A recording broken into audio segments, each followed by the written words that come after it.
shift yang lain ini adalah perpindahan-perpindahan orang migrasi karena berbagai alasan begitu ya. Eh, Pertama, kita akan melihat data secara umum tentang emigrasi dan imigrasi. Ada top migrant countries ya, yang paling banyak orang-orang keluar dari negaranya pergi ke negara lain pada hari ini adalah India, Meksiko ini yang berbatasan dengan Amerika, Rusia, China dan Syria. Sementara negara penerima imigrasi ini dari segala macam ya, bisa karena pengungsian, bisa karena studi, bisa karena pekerjaan. Itu adalah Amerika, itu sangat besar, Jerman, kemudian Saudi Arabia, Rusia dan UK. Nah, kita melihat secara satu persatu, misalnya dari refugee, dari pengungsi.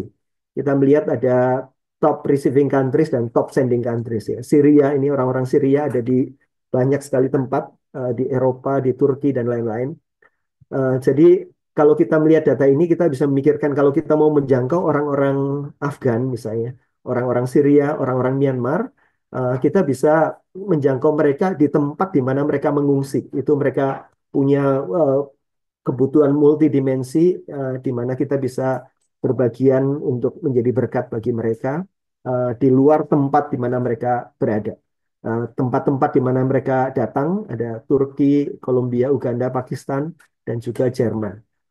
Eh, di Indonesia ada, tetapi tidak terlalu besar jumlahnya dan ada begitu banyak orang-orang yang berjumpa dengan Kristus dalam pelayanan ketika mereka menjadi refugee.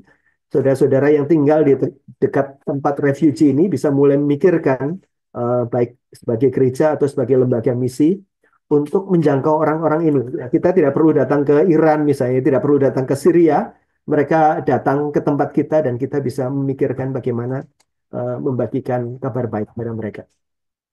Ini migran yang lain kategorinya adalah international students ya. Kita melihat di sini ada outbound, ada inbound. Outbound ini orang-orang yang pergi keluar, inbound ini orang-orang yang masuk. Kita lihat bahwa negara wilayah yang paling banyak mengirimkan orang untuk studi keluar adalah Asia. Ini besar sekali jumlahnya, lebih daripada wilayah yang lain.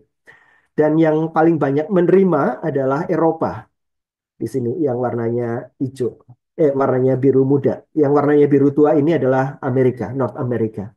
Jadi teman-teman yang pelayanan international students di US dan di Eropa ini nanti makin lama makin banyak ini. Jadi trennya makin besar dari yang dulu sampai yang sekarang.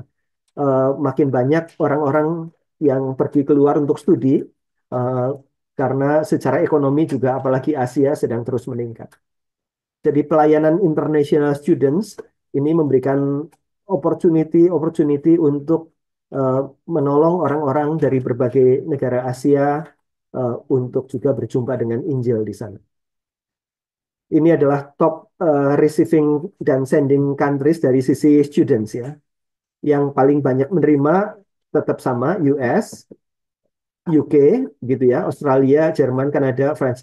Jadi Bapak Ibu lihat ini yang warnanya biru itu adalah Eropa dan Amerika. Yang biru tua Amerika, yang warnanya biru muda adalah Eropa. Jadi ini adalah negara-negara yang paling banyak menerima students. Jadi kalau Bapak Ibu mau menjangkau students, ini adalah negara-negara di mana paling banyak didatangi. Ini yang paling banyak mengirim ya. China itu luar biasa banyak mengirim studentsnya untuk studi di mana-mana. India, Vietnam, Bapak Ibu Saudara sekalian. Indonesia tidak termasuk daftar 10 besar ini. Tapi kita melihat ada begitu banyak negara-negara Asia yang warnanya kuning ini dari Asia. Oke, demographic shift yang berikutnya, kalau tadi kita melihat secara mereka tinggal di region mana, atau kemudian juga kita melihat di kota atau di desa migrasi, kita akan melihat sekarang uh, di dalam generational proportion. Secara generasi itu kebanyakan orang usia berapa di dunia ini begitu ya. Nah, ini satu data yang menarik di dalam report itu. Dikatakan eh, pada di atas tahun 1950 ya, ini eh, jumlah orang-orang yang berusia balita, jumlah anak-anak balita itu eh, jumlahnya dua kali dari orang-orang yang usianya 64 tahun ke atas. Jadi lebih banyak anak-anak, kemudian anak-anak ini jadi remaja, pemuda, dan sebagainya. Tetapi pada tahun 2018 itu udah 50-50. Jumlah balita dengan jumlah yang di atas 65 tahun itu sudah 50-50. Dan trennya terus naik-naik terus. Eh, Orang tua nanti akan dua kali lipat jumlahnya daripada jumlah balita. Kemudian nanti akan 2000, eh, tahun 2100 akan dikatakan diperkirakan akan 5 kali lebih banyak daripada jumlah balita. Jadi dunia kita secara umum, secara global sedang menua. Dan kalau kita melihat ini, maka kita melihat ada masalah, tetapi juga ada kesempatan untuk pelayanan di antara orang-orang tua. Karena karena kesehatan makin tinggi, kemudian eh, kemakmuran makin besar, eh, obat-obat, perawatan kesehatan dan lain-lain, usia kita jadi eh, angka harapan hidupnya makin besar. Tetapi seiring dengan berjalannya angka harapan hidup makin besar, orang-orang makin nggak pengen punya anak begitu ya. Jadi eh, perubahan ini menjadi perubahan yang sangat luar biasa nanti. Kalau kita melihat data yang lain dari McKinsey ini dari eh, aspek bisnis, yang melihat salah satu perubahan demografis besar yang perlu diantisipasi oleh perusahaan-perusahaan bisnis yang lainnya adalah aging population ini juga. Jadi artinya bisnis-bisnis yang berkaitan dengan orang lanjut usia itu nanti akan makin berkembang, makin banyak kalau tidak seperti sekarang ini. Demikian juga dari sisi pelayanan kita perlu mengantisipasi hal yang sama. Jadi Bapak Ibu Saudara sekalian, global aging.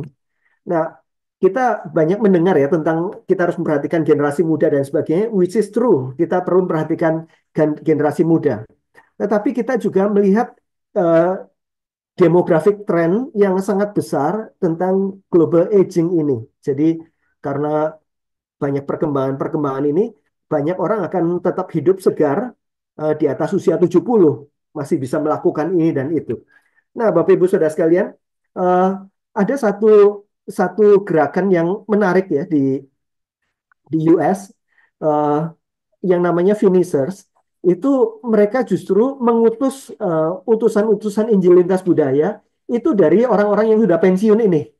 Jadi mereka ini adalah orang-orang yang punya waktu dan punya uang dan terutama punya keahlian. Ada yang punya keahlian IT, ada yang punya keahlian accounting, ada yang punya keahlian di kedokteran, di berbagai bidang macamnya. Dan mereka masih segar, tapi udah pensiun. Dan ini mereka para generasi finishers itu yang mau menyelesaikan hidupnya dengan baik ini menjadi agen-agen misi yang luar biasa. Jadi ini satu satu tren yang menarik sebetulnya. Saya pernah mengunjungi satu ladang misi dan di sana ada seorang accountant yang sudah usianya sudah lanjut begitu ya. Tetapi dia sebetulnya uh, orang akuntan senior yang sudah pensiun itu dan dia mempersembahkan hidupnya untuk bantuin uh, proyek di ladang misi itu untuk bisa beresin secara pencatatan keuangan dan pelaporannya dan sebagainya. Saya pikir ini adalah untapped agent of the gospel witness ya. Ini satu satu kesempatan-kesempatan yang bisa kita pikirkan, tetapi juga mereka juga represent those lacking gospel access. Mereka seringkali kurang mendapat perhatian untuk mereka dijangkau. Padahal ini kan orang-orang yang strategis ya. Sebentar lagi mereka akan mengakhiri hidupnya di dalam dunia ini karena usia. Inilah kesempatan terakhir di mana mereka mendengarkan Injil dan bertobat. Dan ini nanti case-case macam ini akan semakin banyak. Baik mereka sebagai agent of the gospel witness maupun sebagai orang-orang yang perlu punya gospel access. Nah, ini secara dunia, Bapak Ibu Saudara sekalian, kita melihat bahwa eh, orang-orang yang ini adalah rata-rata usia di negara tersebut ya. Nah, kalau kita lihat di sini, eh, Afrika, Oseania, Latin Amerika, dan Asia itu rata-rata usianya, baik orang Kristennya maupun orang pada umumnya itu ada 30 tahun ke atas ini rata-rata. Jadi sudah tidak terlalu muda juga. Nah, sementara di Amerika Utara dan Eropa, rata-rata usianya itu sekitar 40 tahun itu di sana. Jadi agingnya makin sangat berasa di North America dan Europe. Nah, kalau kita lihat data di samping ini median age-nya, orang-orang di sub-Saharan Afrika rata-rata usianya kalau yang warnanya eh, biru tua ini adalah orang-orang Kristen, yang inilah populasi secara umum, itu 19 dan 18, itu rata-rata usianya. Artinya banyak sekali bayi-bayi dilahirkan di sana, masih banyak anak muda. Anak muda ini kemudian nanti akan menjadi dewasa muda, menjadi gereja, jadi harapan gerejanya masih panjang. Tetapi kita bandingkan kalau Eropa misalnya, rata-rata usia itu 42 tahun, rata-rata orang Kristen di sana. Rata-rata populasinya 40 tahun, sama-sama tuanya. Jadi ini makin lama akan makin habis. Sementara pertambahan generasi barunya tidak begitu banyak. Nah, Asia Pasifik itu sedang menuju ke sana. Ini mengikuti. Ada 28 rata-rata usianya ini orang Kristen di Asia Pasifik. Jadi, tapi yang Afrika ini menarik sekali. Dan menariknya Bapak Ibu Saudara sekalian, eh, yang di Afrika ini, sub-Saharan Afrika itu adalah tempat di mana kekristenan itu sedang berkembang luar biasa banyak.